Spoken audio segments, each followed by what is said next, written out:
Data kasus aktif COVID-19 di Denpasar per Rabu 14 Juli mencapai angka ribuan orang. Hal ini terjadi seiring masih tingginya penambahan harian kasus terkonfirmasi di ibu kota Bali itu. Denpasar IGN Jaya Negara didampingi Jubir Penanganan Satgas COVID-19 Dewa Gede Rai menyampaikan, situasi penanganan COVID-19 masih terkendali. Ia mengatakan hingga saat ini ketersediaan tenaga kesehatan masih aman. Orang yang terpapar COVID-19 yang harus menjalani perawatan di rumah sakit masih terkendali, yakni sekitar 17%. Sisanya menjalani isolasi mandiri. Saat ini jumlah rumah sakit rujukan untuk merawat pasien COVID-19 sudah cukup banyak.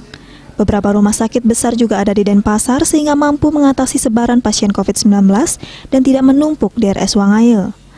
Artinya kebutuhan terhadap bed occupancy rate masih bisa terkendali juga. Berdasarkan data resmi per 14 Juli 2021, dalam sehari kasus COVID-19 bertambah sebanyak 343 orang. Kasus meninggal dunia juga bertambah 6 orang.